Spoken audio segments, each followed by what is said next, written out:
Dennis Rodman has had a complete meltdown on his voyage to North Korea. Bedford, should Rodman be fed to the dogs? I think Dennis Rodman and Dear Leader are actually a match made in heaven. They're perfect for each other.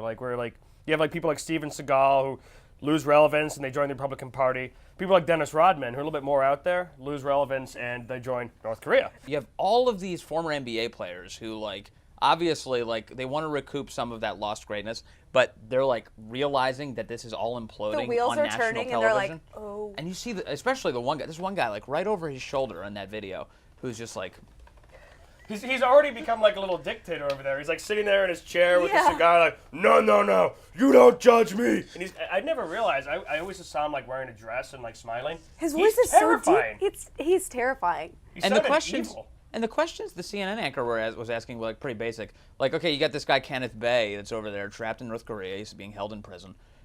What are the charges against him? Why did North Korea do this? No, and he's you tell me! You tell me! This isn't the first time that an American celebrity has aided and abetted the enemy. I mean, Jane Fonda famously sat on the tank in Vietnam. Right. I cut Rodman more slack. He's clearly insane. Today, Americans recognize the 50th anniversary of Lyndon B. Johnson's War on Poverty, and at the same time, President Barack Obama is launching a campaign to distract from the failings of Obamacare, the taking of Fallujah, and a host of other things, with an attack on Republicans over poverty.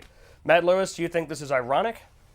I do. I mean, you have a president who is trying to double down on this. He's been president for 5 years now, and yet I guess it's the Republicans' fault that people can't get a job. It's absurd. Some of the legacies of the war on poverty, we've got the highest rate of food stamps. I think 1 in 6 Americans is reliant on food stamps.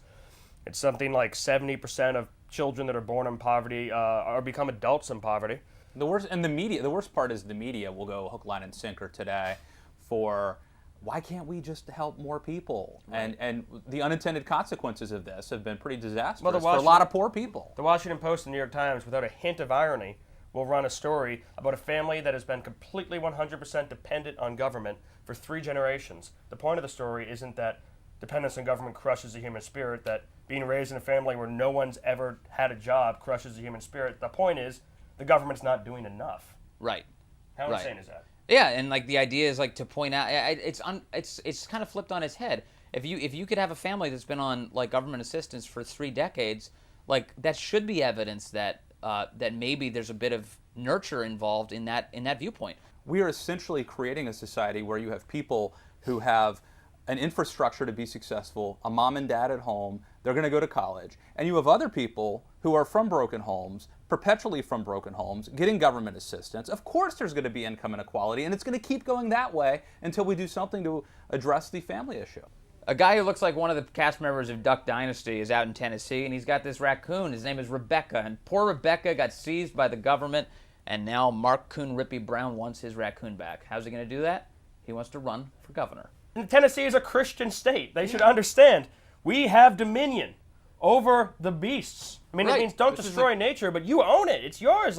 If you want to keep it as a pet and do YouTube videos with it for everyone else's enjoyment, then Godspeed. He's got videos showering with the raccoon, the raccoon's just sitting on his shoulder, and he's stroking his beard and be like, "Hey, Rebecca." He's looking up at the raccoon. I don't know. This guy's a hero. Yeah, I don't know. That doesn't sound like torture. I mean, it sounds really weird, but it doesn't sound like he's hurting the animal. What does it say about our freedom in society if there. a guy in Tennessee can't have a pet raccoon? What's next? No, you don't judge me.